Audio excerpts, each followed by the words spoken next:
Welcome to the Builders of Authority podcast, a show committed to helping you build authority for your brand. In the realm of business and personal branding, authority stands as a cornerstone. Authority isn't built overnight, it's built over time. So join us as we build something remarkable together. And now, here's your host, Adam McChesney. Hey, what's going on, everyone? Welcome back to another episode of the Builders of Authority podcast. We're live here at Adventure Unknown in Fenton, Missouri, just outside of St. Louis. So if you're in the St. Louis area and want to come by and see what we have going on here at Adventure Unknown, would love to have you as a guest and just give you a tour, bring you up to a networking event, show you all the amazing people that we have up here along with the amenities. You'll also be able to see where we do the podcast. I also just moved my office right next door to the podcast. Podcast is done in partnership with Trueline Media Group, so we're super thankful for that partnership and can introduce you to that team as well. If you're looking to create content, just get active on social media and even start a podcast yourself. Today's guest and I go way back. We grew up playing sports against each other in grade school, then went to high school together at Vianney. Over the years have stayed connected. Back in 2020, I was a guest on his podcast. That was the first podcast I've ever done in person, and maybe the first podcast guest I ever did in general. I don't really remember that. Since then, he's continued to do awesome things, though, in the insurance and business space, and just a great human being. So I'm excited to sit down with him, have a conversation, and dive deeper on his story. My guest today is Colin McNeil. Colin, welcome to the show. What's up? Thanks for having me, dude. Dude, what's even crazier, too, and I forgot about this until this morning, but my mother-in-law, taught at St. James. Yeah, she did. Yeah. You know what's funny is, she was a kindergarten teacher. Yeah. And so when I was growing up, I have a cousin and my next door neighbor who I always say is like the first friend I ever made in my life. Yeah. And you actually went to Danny Rep. Yeah. So it's crazy how connected we are, right? So my mom, just by design, was trying to keep us all in the same class. And I started kindergarten probably a little bit too soon. And I'm pretty sure, so it's your mother-in-law, right? Yeah. So I'm pretty sure she told my mom hey, look, I'm not sure if he's ready. So I did another year of preschool instead of going with her. And then by the time I got into kindergarten, she was gone. But everybody loved her. And it's just cool.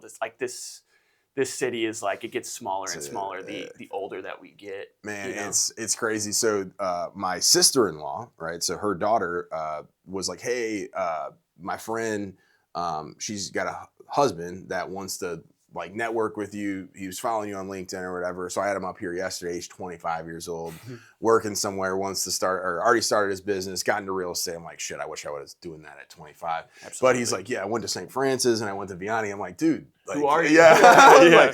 What a small freaking world. But yeah, crazy, man. So networking, and it's funny because now I feel like we're starting to get a new generation that's networking. I don't know if it's the timing of it. Maybe we're coming of age. I'm not sure. But I'm starting to get a new wave of younger partners, right? So under the age of 25 or 25. Yeah. And I met this guy at 5 Iron Golf a month or so ago.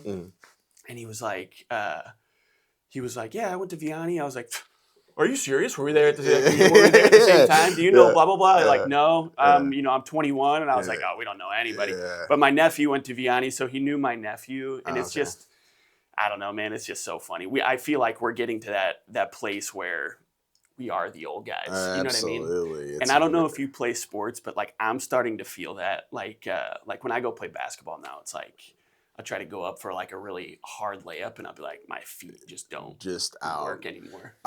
So I just do beer league softball now, and over the summer, so a dude that went to Vianney, much older guy, ran over me. I was just playing third base. Dude runs over me, steps on my middle finger. I mean, it's fucked up. Is that crooked because of that? Yeah. Dude, so I literally, I'm like, oh my God. And I was getting ready to go on vacation too. I'm like, why am I even doing this? Beer league softball. Dude, hell yeah. I know. This is stupid. When people tell me they play indoor soccer, I'm like, dude, do you like your knees? Or, you know what I mean? And then so I come from a long line of iron workers. So if you look at my uncles, one of my uncles, his leg is dude, and I mean, they're all hunched over. Yeah.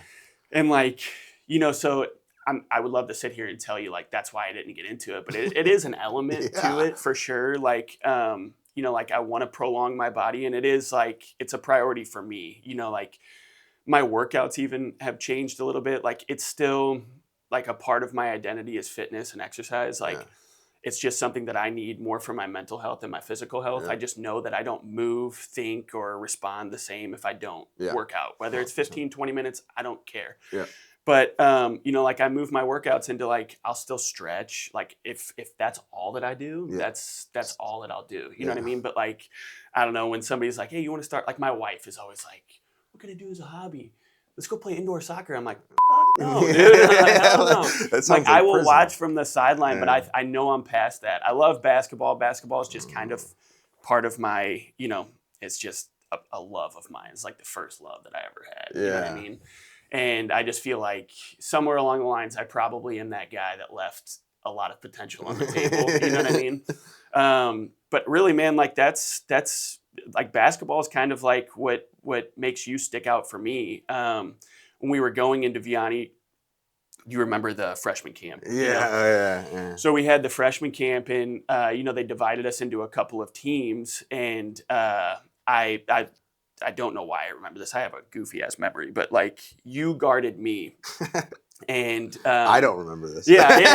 No, it's okay. It's okay. And that's why I mentioned the goofy memory, because if I pull out some shit that happened in the hallway or something like that, it's there. So you guarded me, and I remember thinking like I've played against you a few times. You know what I mean? Like, or we grew up playing against each other. You know, so like I was thinking, I was like, this, you know, won't be anything, you know, too difficult, you know what I mean?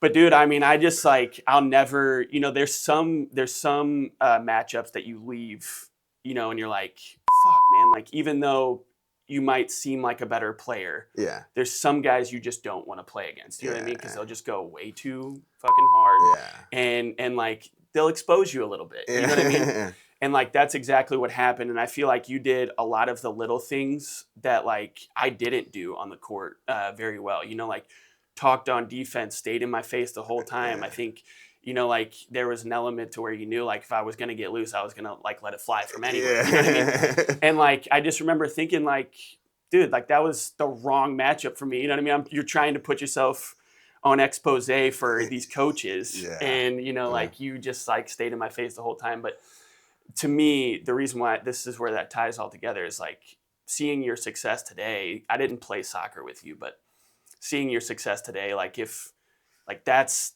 your identity, that's built inside of you, like that, it makes all the sense in the world that you're having the success that you're having. Man, you know what I mean? I appreciate it. I'm glad you remember that story. I kind of sounds it's okay. It's okay.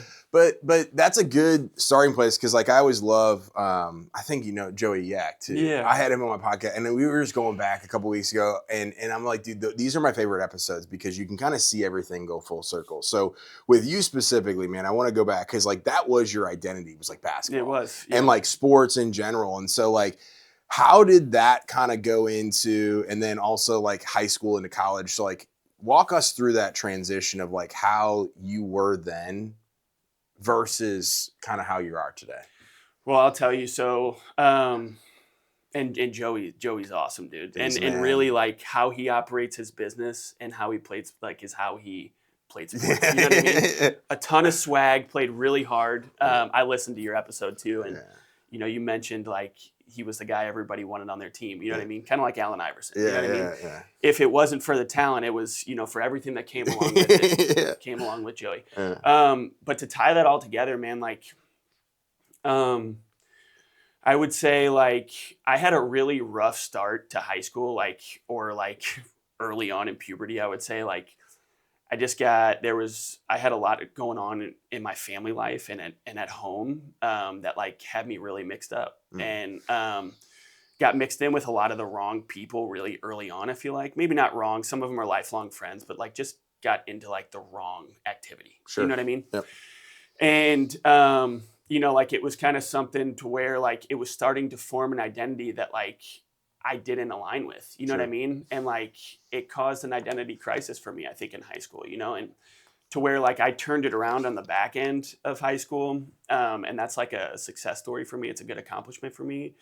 But that like kind of like zero quit kind of mentality, like the mentality to shift my mindset and become, the person that I can stomach looking at in the mirror is kind of like, is what shaped me into who I am today. You know what I mean? So like through college and my early 20s, like I had a lot of trials and tribulations, like self-inflicted wounds. You know what I mean? Like I was just very impulsive, man. Like, and, like drinking wasn't like a very good thing for me, like it just kind of brought out an animal in me and, just made a lot of bad decisions, but I just always knew that I was meant for more. Yeah. Does that make sense? Yeah. And so like, like you and I kind of, reconnected, and I'm sure you probably don't remember this either, but we reconnected randomly out in Soulard, and I was working for a company called LHM.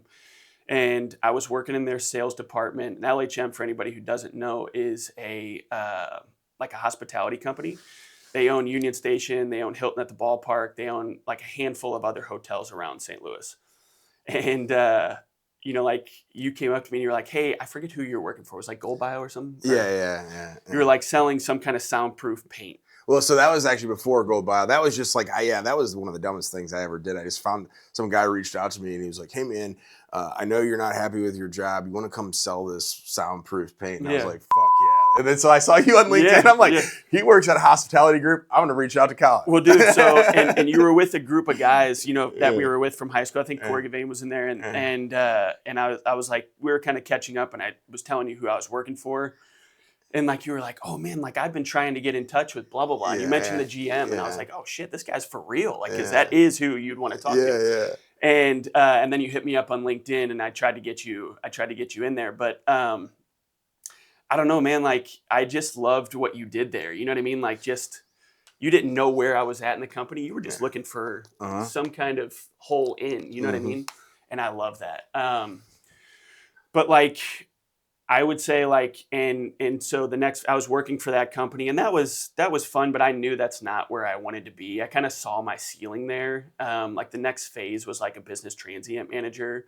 So like I was in this part of my life where it was like, I'm going to work, like I'm answering calls. I'm not really going and getting my own production. You know what I mean? And just kind of boring. You know what I mean? Like just, and nothing against the company or anything like that. It's more just me as a person. Just like I was bored and I could kind of feel myself not being challenged. And, when that sets in, that's when like bad habits start creeping in. Yep. And then it's like, well, what am I going to do? Because I didn't go all the way through. I did 2 years at Merrimack and then like I fell off. I didn't have a degree. And my mindset was like, with no degree, where do I go? Yeah. You know what I mean? And like, and I think a lot of young 20-something-year-old kids probably fall into this. I talk to a lot of kids, from Vianney who like may know me from an older brother or something like that. They're like, how did you do it? And, like it is possible, you know what I mean? But you have to know that you're built for something better. Yeah. Do you know what I mean? Yeah. And so like I'm working this job and, how I ended up in insurance, I'll try to tie that together. Sorry, is I was like on Indeed during my workday, and I was like everything was like, need a 4-year degree, need a business degree, need this kind of degree, and I was like, shit, man, like I don't know what I'm gonna do. I have a girlfriend that I'm trying to get serious with at the time. Like we're renting a place. Like in my mind, I have this vision of being, like now my vision looks different, but this rich and successful guy, you know what I mean? Like living on the beach on his own terms. And like, I'm just like, how do I bridge the gap there? You know what I mean? Like, how do I get from where I am here to where I want to be, and I thought that was real estate. And, so like I started researching like careers in real estate and then I answered this call on Indeed for like a farmer's insurance agent, and like, and I was reading the description and I was like, like I can earn some recurring revenue, some residual income, have some flexibility in my time. So like I could start to put those pieces together from there. My brother worked at Liberty Mutual. So I called him and I was like, what's this look like? You know what I mean? Like, can I do this? And he was like, 100%, it would be perfect for you. I think you should go see what it's all about. So I go through the process, they kind of sponsor me to get my license. And I started doing a lot more research on farmers as a company. And like, I started like reading into the salary, right? I was like, so where does this $50,000 salary come in? Because I started to see the model, and I was like, what if I don't sell enough? Like, how does that work? How do they make money then? Yeah. How are they going to give me 50 grand? Yeah. What if it doesn't come back? What happens? And as I started getting deeper in, it's not a salary at all. It's more of like a subsidiary loan that the company gives you. They're basically like a bank, and they'll give you like a $50,000 loan paid to you over time for your production. And if you don't work out, they can cancel or terminate the agreement anytime. So like, but then you owe whatever they paid you back in interest. So they'll take the production that you do have. So say it's zero. So you owe them 50 grand, say that first year. So then you owe that 50 grand back to them plus at a stupid amount of interest. So then you're basically should have went to college at that point. You're in debt. So I pumped the brakes and I started as a producer at AmFam.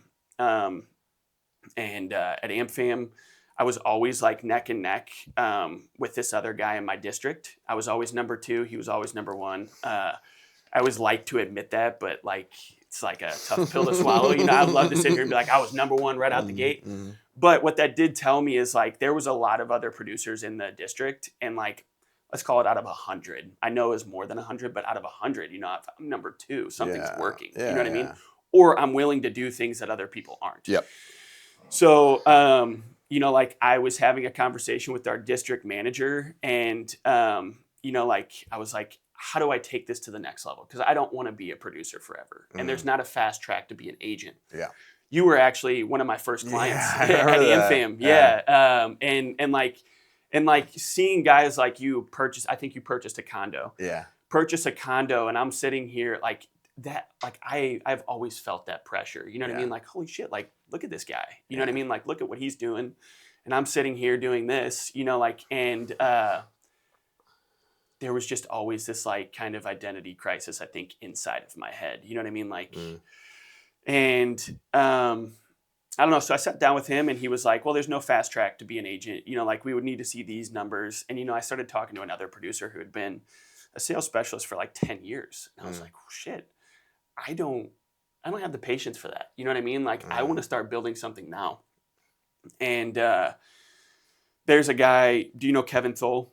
Yeah. Surf Pro guy. Mm-hmm. So I went and talked to him, and he was doing some consulting work, and, like, I was kind of ignorant to the fact of like, I'm probably not his preferred client. You know what I mean? Like I probably don't have the means to pay him any money really. But I just like asked for a favor to sit down and give me 30 minutes and just kind of talked him through like, this is where I'm at. And, like he was kind of taught me like to audit my time. You know what I mean? Like, in what are you doing with your time? Like in the times you're not making calls or meeting with people, are you like wasting your time on Facebook or doing other things? And that just kind of like set the tone for me, was like just marking those things. And it was a very simple activity that like I still kind of go back to though. Like it's a very simple activity that kind of like opened my eyes. Like, okay, like an agency owner, a guy who is going to own his business needs to be way more intentional with his time. Yeah. And he kind of like told me like, you need to be out meeting people who can drive business. And I was like, that makes sense, because all I'm doing right now is cold calling. And I left that conversation with so many nuggets, you know what I mean? And like, he teed me up with the next guy that I worked for. And I was just talking to him. I was like, like, how do I start earning 6 figures? Like that was my goal, is to earn $100,000. That was it. That's all I wanted to do. And he was like, well, he's like, well, I've been earning 6 figures since like, year 2 in the business. And I was like, this is a guy I need to work for. And I need to just watch how he moves. You know what I mean? And so when I went to work for him, like I could have operated 2 different ways. I could have taken a salary that like paid me an extra $500 than what I was making at AmFam, or I could go 1099. And I didn't understand what 1099 was. Yep. I really didn't. All I knew is that like, if I was ever going to be able to truly measure my success, I needed to be able to do this on my own. Yeah. And so like I bet on myself from the gate. Like out the gate, I was a 1099. I was splitting revenues at 50%. And like, it was so hard. It was so hard. But like, I think a lot of this, and I hope to hear this from you too. A lot of this is like looking at yourself in the mirror and like convincing yourself that like you can do this, and almost like getting around the imposter syndrome a little bit and being like, stick with it, continue to show up. Like there were months where like I was like my bills would take me negative, you know what I mean? And like, so it's like, how long do you keep beating your head up against the wall? You know what I mean? And, then you get a win or two, then you start stacking those wins, and then you start realizing like, I can do this. You know what I mean? And then other salespeople come in underneath you, and you start to see how hard it is for them. And you're like, shit, okay, well, I can teach you a thing or two. And then you start to see that your system is working with other people. And then like, as they started bringing new people in, those new younger producers started finding their way into my office. And I was like, obviously I'm doing something right. Yeah. You know what I mean? And so I don't know, COVID happened and they shut down our office. And, I had my first baby coming, and my wife was a nurse at the time, and we didn't have any childcare. So like I was working from home with a baby for a year, and it was stupid hard. You know what I mean? Yeah. And like, I'm very ADHD, and I know there's people out here who would be like, dude, I mean, I do it. And yeah, dude, I commend you for being able to do it, but it's not easy. Yeah. And like, it's just not how I wanted to be a father though. Yeah. Like, and I was finding like there was a lot of like philosophical differences at home. Like I hated telling my daughter, who was, coming up on 1, like, hey, daddy's got to be over here working and on the phone. Like I hated putting my finger in front of her being like, hey, hold on. It's just not how I wanted to parent at all. And so I leased the space over at an old Catholic church in Dogtown called St. James the Greater. And that's because we couldn't work out of our office. So then that's kind of when I started to see like, okay, I'm taking on an expense that an owner would be taking on. I'm paying for my own office space.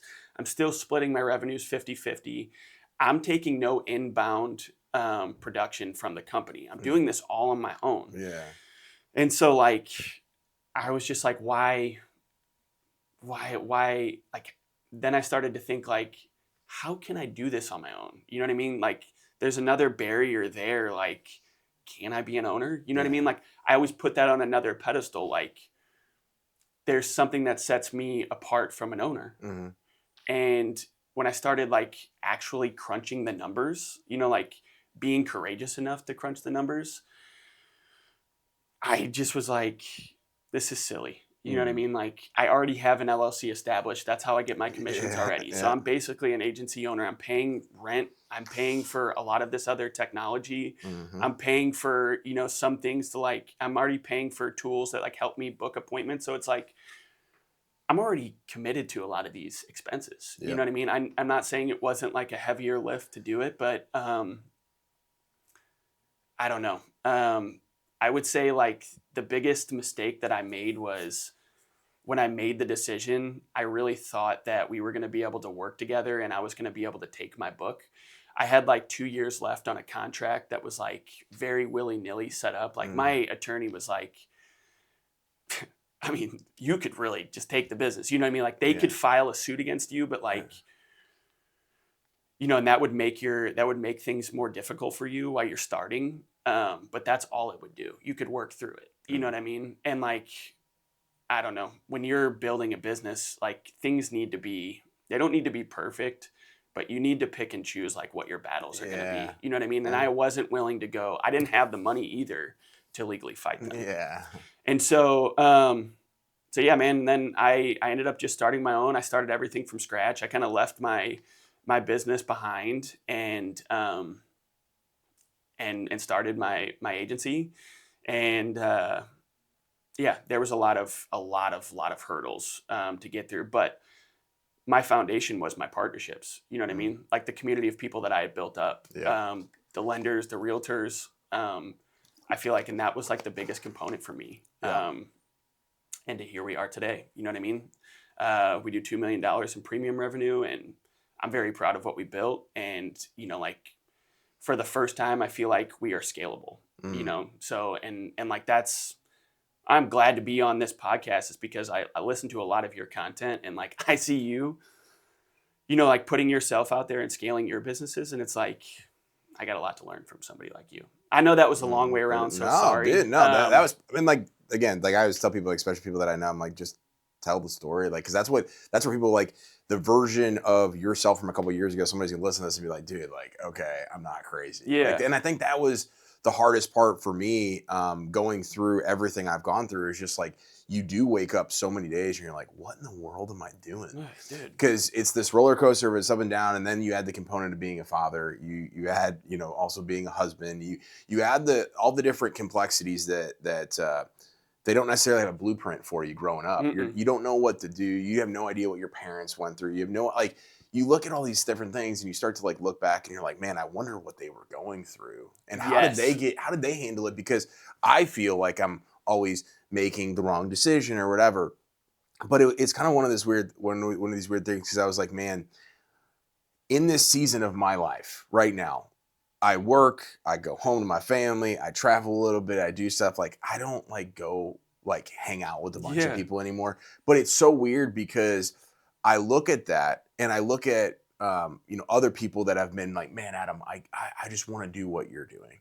And I look at it and they're like, and there's some of the people that you and I both know. Yeah. And they're like partying all the time, doing all this stuff. I'm like, but I've never seen you actually work. Like, do you even have a job? Yeah, absolutely. And if you do have a job, or if you do run your own business, because I know there's a lot of people that like ask me, hey man, I want to create my own business. It's like, man, but your actions speak differently than what you're actually saying. Yes. And so for me, that was just something that I had to, and I think really COVID did help me, because it was like,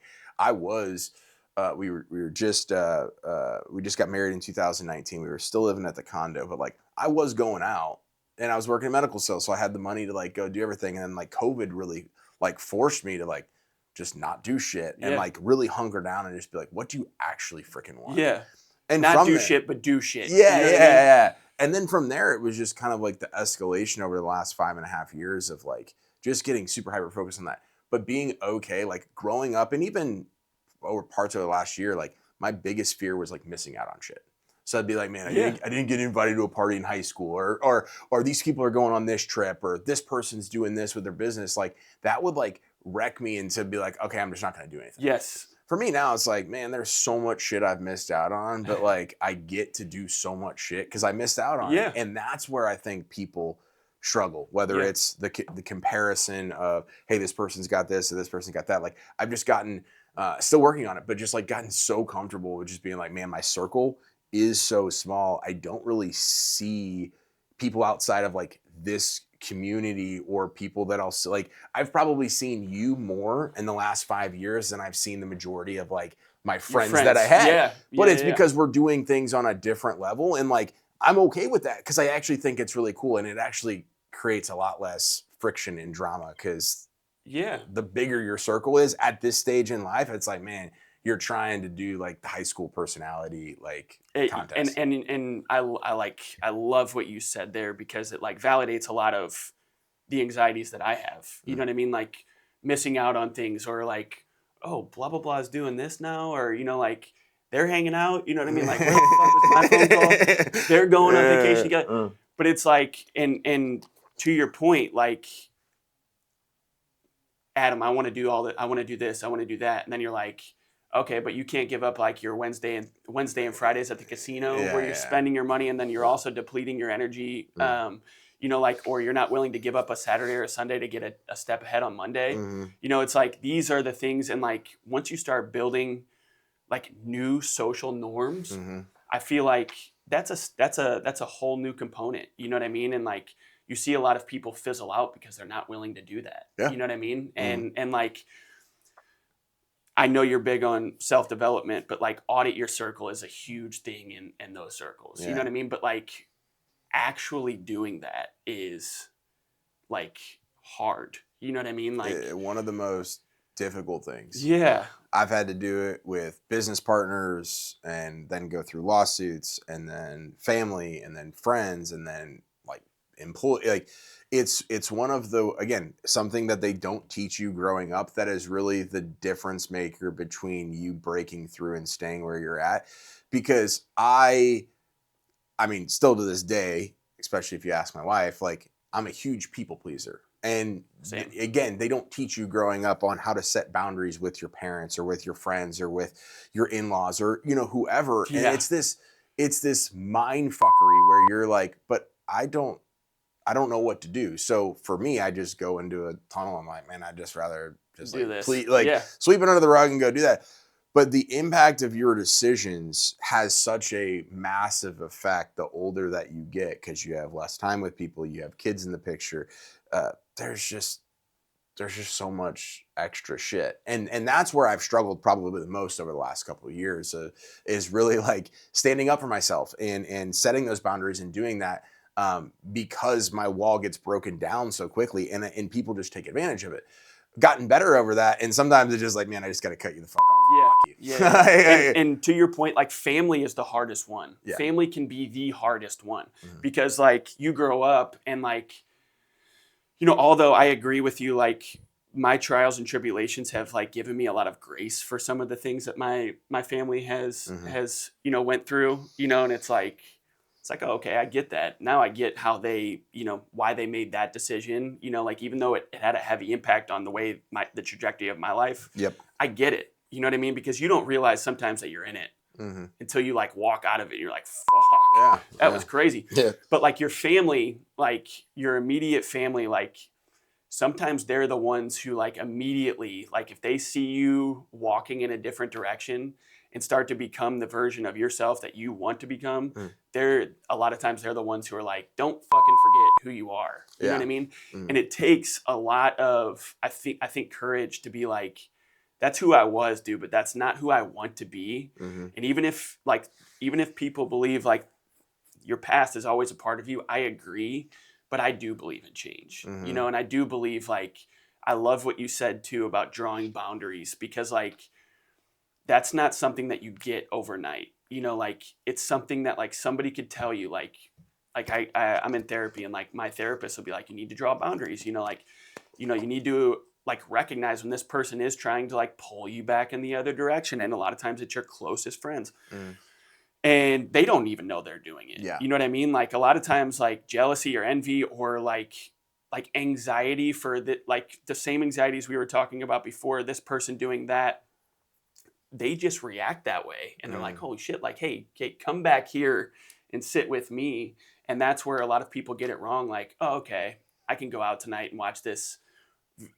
I love St. Louis sports. I love the Blues, but it's like, I can go to the bar until 1 or 2 a.m., you know, and watch the Blues play, you know, the fucking Capitals in the middle of the week when it's like, I know I got to get up early tomorrow. You know what I mean? And like, I just don't feel like people understand, like, if I'm going to be depleted, you know, like it's going to happen, you know what I mean? But I want it to be intentional, and I want it to be around people who like, I'm going to have a meaningful experience, or it's going to be a meaningful occasion. But like drawing boundaries around your family is the toughest thing, because my counselor, till he's blue in the face, could tell me like, you need to continue to draw this boundary. Maybe it's your mom, maybe it's your brother, maybe it's your sister.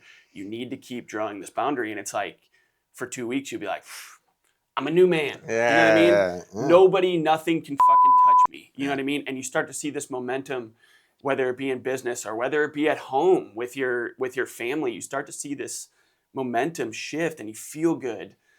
And then like, if you don't truly continue doing the work though, like you'll default on, those bad habits of like letting those people back in, you know what I mean? And they will continue to be toxic in your life. Does that make sense? Yeah. So I'm in therapy too. And so like, but what I find interesting though too, is like, there's a whole group of friends that I have that if I were like, hey, I'm in therapy, they'd be like, what the fuck's wrong with you? You're fucking stupid. And that's totally fine. But like, that is a sign, right? Where it's like, hey, somebody told me years ago, it's like, hey, as you, evolve, right? As you do your self-development, it pushes people away. And if nothing else, it makes the situation, even if it doesn't push them away, it makes the situation of having those conversations hard. Because again, you're not going to go to them and say, hey, I'm doing this, without them being like, that's stupid, silly, right? Yeah. So with that, right, because you level up and because you go do things by default, whether they say it or not, or you say it or not, there becomes that separation of like, oh my gosh, I've continued to get better and change and improve myself. And they actually either stay the same and most of the time they go backwards because that's just the trajectory. If you stay the same, you typically do go back. 100%. And so that's been honestly the hardest part, where you're like, hey, I'm going through all these different things. I'm going through a lawsuit. I have these issues with my family. I'm going through all these different things. And it's a different circle of people or people that you've known, where it's like, I could reach out to you and have any one of those conversations because I know that you operate that same way. And there's more connection there to the people that you've been around, because that environment that was originally there years and years and years ago, or even months ago, is no longer there because you decided you wanted something different. 100%. And people take that as offense and they're like, oh my gosh. And sometimes it's like, they think they're so good or whatever. And I'm like, it's really not about that. It's like, man, I just want to be like happy with myself, because like life is fucking hard. Yeah. And business is even harder if you don't take care of all the other stuff. And so that's been one of the things that I've had to work on, where it's just like, now I just laugh. Like the last 5 years, I'm like, eventually one day, once the dust settles on a bunch of different shit, I'll just write a book about it. Or like talk about it on a podcast, because like I go in no differently than anybody else. I've just had some crazy shit happen. But I'm like, man, if people knew, right? And I had somebody that knows me, but he's followed me on social media for a while. He asked me some questions on a podcast, and that was like the first time. So when you said, hey, I got some questions for you, I'm like, fire away. But he starts asking me this question. He's like, hey man, what happened with this? What happened? And I tell him, and he's like, holy shit, man. He's like, that's fucked up. And I was like, yeah. But he's like, man, you need to write a book or talk about it or whatever. And I'm like, yeah, someday. But the craziest part is like, those are the things that, in my opinion, would wreck. Like, they're funny now for me, some of them, but they would wreck so many different people. And so I'm just like, but it would have wrecked me 5 years ago too. So just knowing where I'm at today and knowing what you have to go through in order to get that, it's like, man, so many people want, whether it's they look up to Andy Frisella or whatever the other entrepreneur is, man, I want all that. It's like, dude, you don't even know like 1% of what he had to go through to go do that. You say you want it, right? But like, are you willing to accept, like, he's a dude that's comfortable in his freaking skin. He's willing to take all the other shit. Like, I don't want that level. But there are certain things, right, where it's like, hey, like, you gotta be, if you want all the good stuff, you gotta be okay with the not good stuff that comes with 100%. 100, dude. 100%. And when you say maybe 5 years ago I couldn't have dealt with that, but you probably could have. Yeah. And like I do feel like in society in general, just not even like our friends, I feel like there is a general consensus of entitlement. Yeah. You know, like when shit gets hard, people feel like, oh, and I do this. Like, I'm not saying I'm impervious to this, but like, I deserve this. Yeah. Or I deserve this. You know what I mean? And like, I don't know, man. Like, you put enough things that you feel like you deserve in front of, like, you know, dealing with your shit, and you're gonna wake up the type of person you don't want to be. You know what I mean? That's where bad habits start forming. Like, I deserve to take a day off, or you know, I deserve to go, you know, smoke with my friends, or go drink with my friends, or go do that, you know. And it's like, you don't deserve anything. Like, we don't really deserve anything, man. Like, really, like, our reward, I feel like everybody needs to understand their reward system. You know what I mean? And there's some people, I feel like probably a lot more people in this room or in this building understand it better than most, probably to a point to where they don't understand how people have a problem with it. Yeah. But reward systems, you know what I mean? Like, some people, and I feel like that's where, when I tell you I went the wrong way in high school, I feel like I went at an age where, like, you know, a lot of people at 14, 15, you know, like, they're getting into this groove where it's like, I'm going home, I'm doing my homework, and, you know, I'm going to get good grades. And, you know, like, and they don't understand how much easier it's making their life. Yeah. But like, you know, I went a path where it's like, fuck that, I'm not doing that. Yeah. You know what I mean? I'm going to deal with the repercussions tomorrow. And really, if anybody comes and gets in my face about it, fuck them. You know what I mean? And like, that was my life. But that was like pure anxiety. You know what I mean? Like, all the time, just waiting for, you know, Kay Walsh is our dean of students. So like, anytime he walked around the corner, I was like, I know we're gonna have at it. Yeah. You know what I mean? And you know, like, he was kind of something that, like, I look at, like, was always kind of chasing me around. You know what I mean? And like, I had a conversation with him sophomore year of high school, end of I think it was end of first semester. I know it was towards the end of first or second semester. I can't remember which one. I think it was actually second semester. We're coming up on the close of the semester, and like he took my phone and I think my shoes out of my locker, or took my phone and then he went in my locker because I didn't have a lock and took my shoes. And like I had enough. You know what I mean? Like I was just like, oh, okay. Take my shit. Yeah. And I was like, and then, like he had this rule where you were going to have to pay him to get it back. Yeah. And I I fucking walked into the office, I thought I was, Mr. Big Dick on campus. And pardon my French, by the way. Sorry, I'm probably getting a little too free here. But I walked in and I was like, give me my shit back. You know what I mean? Like, and like in my mind, I was already in the mindset of I'm leaving this place next year, like, and I'm going to be better for it. Yeah. You know what I mean? Like that's where my mind was. And I remember my mom being like, dude, I'm scared for you. Like, I don't know where you go from here. You know what I mean? If you leave this place, I don't know where you go from here. You know what I mean? Like your mindset is just jumbled. You're troubled. I'm fine. You know what I mean? And like, I see a lot of other kids, doing the same thing. They're having fun, they're hanging out with girls. They're, doing drugs, doing whatever, like they're drinking. And, but like they seemed happy, and I was like, that's what I want to be, dude. They don't listen to their parents. They don't do, so I remember walking in and I was just like, I had like shadowed DeBerg. Me and my mom were talking about sending me to Lindbergh, like very, like good problems to have. Yeah. My problems could have been a lot worse, but I walked in and I was like, give me my shit back, like, and I was like, I'm not paying you for it. These are my shoes. It's my phone. And like, he had like went through my, like, I guess a couple text messages have come up on my phone. and he was like, look, man, like you seem troubled, like, what are you doing? Like, how are you living your life? Yeah. And I was like, it's like none of your concern, none of your business. Yeah. You know what I mean? I thought I was really sticking up to a bully. That's what it felt like. And he was like, is there like anything that I can say that's going to get through to you? And I was like, probably not, and he's like, you haven't done like really anything this semester. Do you know that? Like you're on the verge of like being asked to leave here, like we're not going to like formally kick you out, but like we will ask you to leave. And, like, and also even if you came back, it wouldn't be worth the money your parents are spending to send you here. Yeah. I was kind of like, damn, like, and like all of a sudden, like slowly but surely the wheels started turning in the other direction. But I was like still stubborn, and he's like, what can I do to like help you here? Like, because even if you don't come back here, I still care about where you go from here, and I really want the best for you. I was like, damn.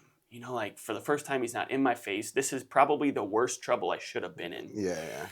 And, like, I don't know, man. Like I dropped my guard completely. And like, I like broke out into tears and was just like, dude, you can like really help me fix my life. I was like, I feel like I'm getting no love from anybody. And like, I don't even know where this, like this train of thought came from. But I was like, like I'm doing this after school today. I'm going to meet with these people and this is what we're going to do. A lot of debauchery, you know what I mean? And like nothing good for me. And, like, this is what I'm getting into on the weekends, like, and like his face was like, what? Like, holy shit, dude. Like, what do you mean? Like, and maybe a little bit of it was like, how are you going to sit here and be this honest? And like, he like, shockingly got up and closed the door. And it just became this like closed door, closed room. And, and he was like, well, like, what can I do? You know what I mean? And I was like, I don't know. Like I at this point, I don't know. I'm like so behind in school. Like, I don't think there's any way that I could catch up, and he's like, you do fine when you do the work. He's like, you're just not doing the work. You're not being a student here. He's like, you're showing up here, but he's like, what if we could go back to your teachers and we could get a long list of everything you've missed. and like, what if we could work something out to where like, if you knuckled down for the last 4 weeks and you got everything done, he's like, I don't think like it's going to be a very hard road. And then he was like, what else can I do? And I was like, honestly, man, I was like, you can give me a drug test every month. And he's like, you would do that? Because we can't do that for you. And he was like, if you'll do that, you know, like I can promise you, like I can, you know, like I can watch at, like make sure things start changing if you start doing these things. And like all of a sudden, a lot of the stress and pressure of like to be a good kid and be a good person, like fell off of my shoulders. Cause I love everybody. I really do. Like I feel like I have a really good heart. And like, I just go down these paths sometimes where like, I don't like myself. Yeah. And maybe this isn't like the conversation you wanted to have here. No, this is great. But, you know, like, and so, you know, like he called my mom in. I had to sit there for a really long time. We were there for really late. And he's like, what I don't want for you at the end of it all, he's like, what I don't want for you is for you to have a child one day who ends up coming to Vianney or wherever they go, and you live all of your missed potential vicariously through your kid. And I'll never forget that. And like that sat with me as a 15, 16-year-old kid. Like I was like, deep. Yeah. That is amazing. You know what I mean? And he's like, you know, so even if we get you to a point to where you pass your classes and you're able to come back, which there was 2 classes, or there was a class that I was never going to come back from, which was like biology, I think. And so, you know, like he let me enroll in summer school, and then he let me go to basketball workouts, which I had been academically ineligible for freshman and sophomore year. So I wasn't able to play. He's like, I don't think you're going to, you know, be able to play with these guys. You've missed 2 years of high school basketball. Like there's no way, you know, like, but our program was kind of like, you know, it wasn't top tier, you know what I mean, at that time. So like if there was ever a time for somebody to do that, it was then. Yeah. And I don't know, man, like that, I left that room just like knowing somebody was in my corner, and I just felt like a new kid. You know what I mean? Like for once in my life, for the first time since we had started high school, I had like a roadmap for how to get my shit together. You know what I mean? Go talk to a guidance counselor, go talk to every teacher that I have right now, tell them this is what we're doing, this is what I'm willing to do. And, you know, like, I don't know, man, like that kind of like set me on like a completely new path. But what that did for me today is like, it made me realize like, no matter how bad shit is, you can always flip it if you truly believe you can be better. Does that make sense? Absolutely, man. I know I took a long way around there, man, but like I owe a lot to that man. Like, and that conversation was like, it still comes up into my head now. Like when I was having my first kid and opening my agency, I was like, I don't fucking know how I'm going to do this. How the fuck am I going to be a man and a provider for my wife and my kid? You know what I mean? Like, am I really built for that? You know what I mean? And then like having that conversation on the other side was like, you're not a bitch. You know what I mean? Like, and you can do this. I don't mean to make it like that, but like, you can do this. It's like, what I want everybody to know is like, it's not like whatever the voice is telling you on the inside is not always the reality. And you have to do the work, either exercise, go talk to a counselor, reflect, and understand like you can be better all the time. And it's like, give it 2-3 weeks, have the courage to give it 2 or 3 weeks before you give up. And like, it could change the whole trajectory of your life. So, man, that was awesome.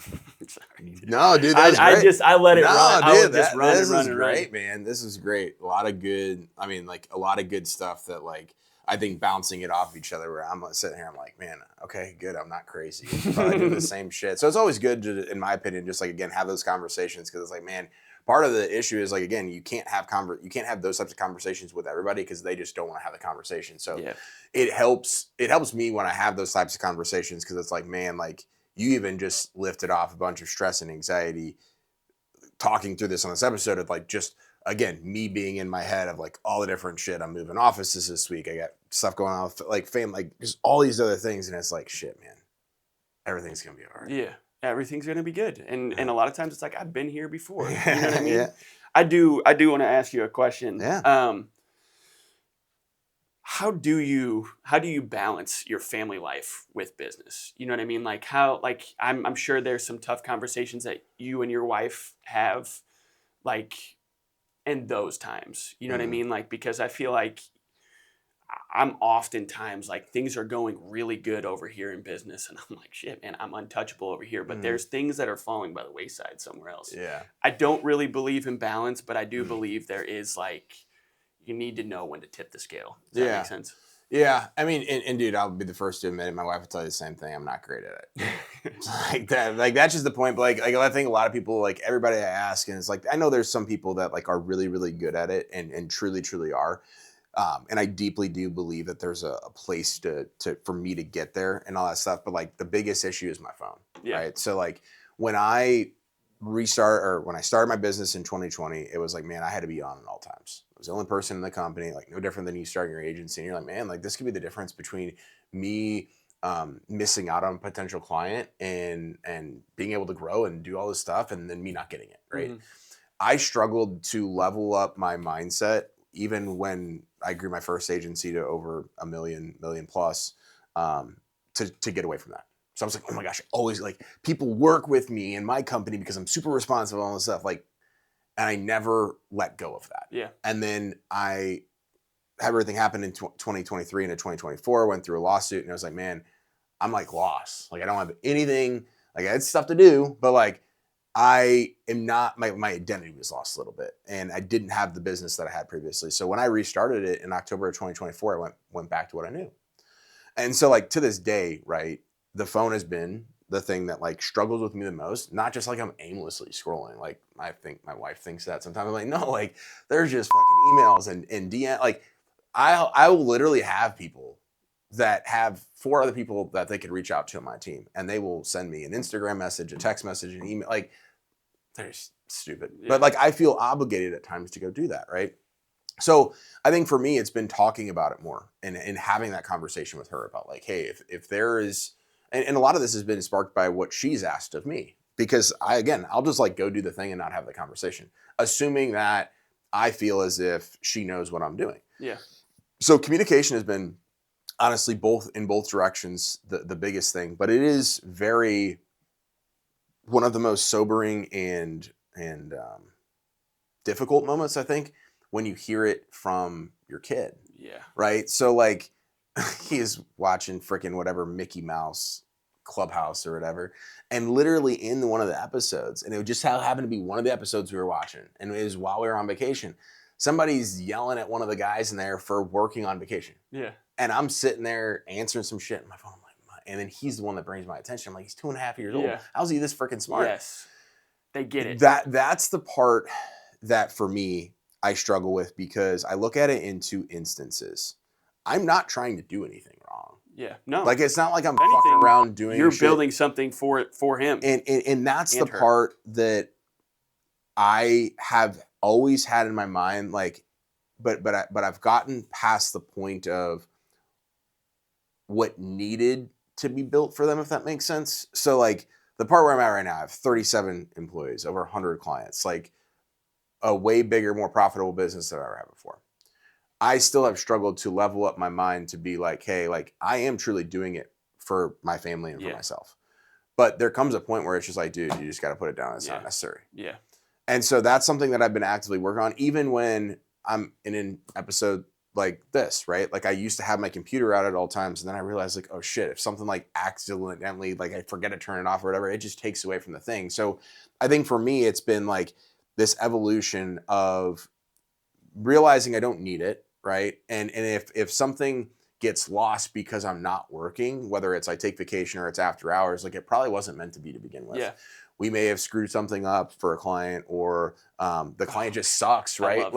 You know, like, and so. But you still have anxiety to have that client. That's what I'm saying. So it's like, it's like, man, part of me has just had to get to a place where I'm just numb to the outside world while I'm with my family. And so we took vacation for, 8 days last week down to our short-term rental. And I just kind of like said like, hey, I'm going to be doing this in the morning, and then I'm going to be doing this at night. And then on Thursday, I have to do a couple things. And on Monday, I have to welcome employees. For me, I was bottling up and not communicating that to her that I actually do enjoy just still getting stuff done. So when I get back, I'm not overwhelmed. Yeah. And so your mind. again, a lot of it I think came down to that, but it's something that I'm like one of my weakest areas, right? Because I get so much validation and from dopamine your business, and and all that stuff. And then when I get home, right?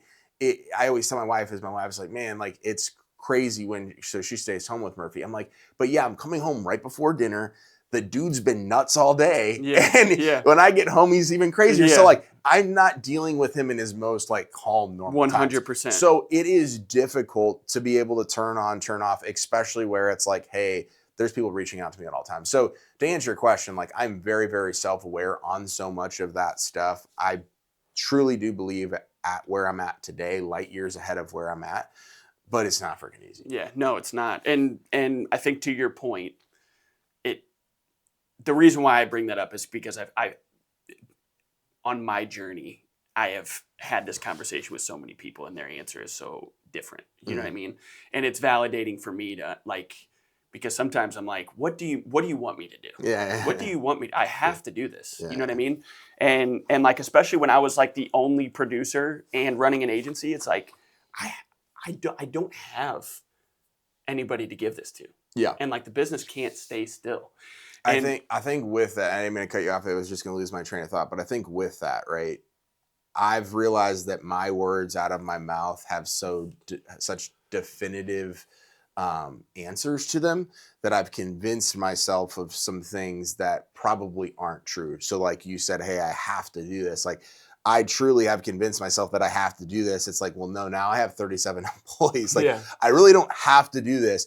And whatever's coming in right now, like I don't have to do that. I can pick and I can choose, but I've convinced myself. And then it comes out and I tell my team that, I tell my clients that, I tell my wife that. It's like, oh, actually, like I've just psychoanalyzed and convinced myself that I have to do something. In reality, I'm choosing that over this. Yeah. And there are times, don't get me wrong, like there was one thing that came up and I'm like, babe, I literally do have to do this. Yeah.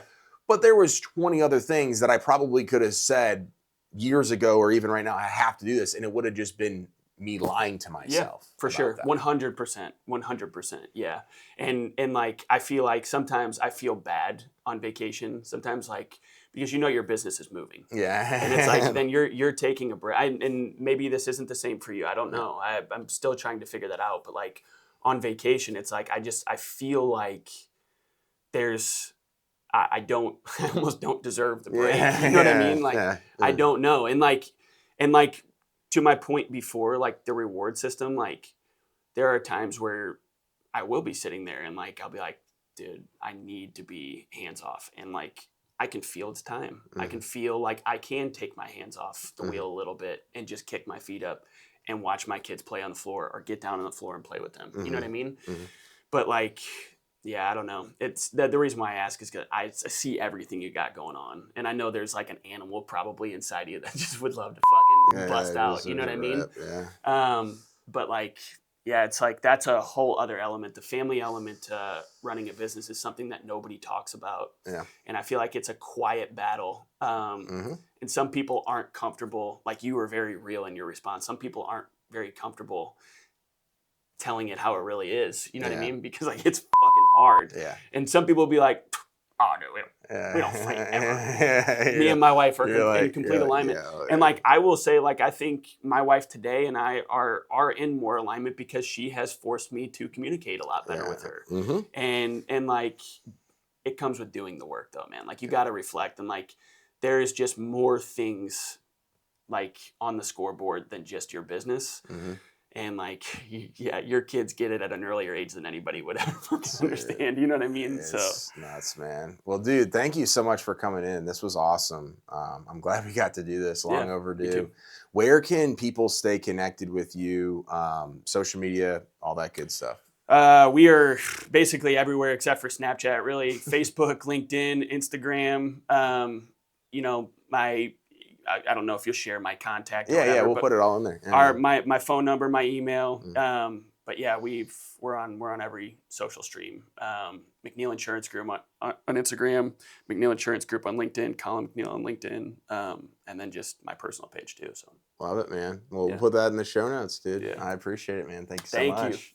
And thank you so much for watching or listening to today's episode. If you haven't subscribed to the show already on YouTube or the podcasting platform of your choice, make sure to do so. Share this content on social media. Check out the show notes. Follow Colin, learn more about him and his business, and support him along the way as well. We appreciate you for listening or watching today's episode, and we'll see you next week. Remember, authority isn't built overnight. It's built over time. Thanks so much for tuning into this episode. We sure do appreciate it. If you haven't done so already, make sure you're subscribed to the show wherever you consume podcasts. This way you'll get notifications as new episodes become available. If you feel so inclined, please leave us a review. We sure do appreciate it. Until next time, friends.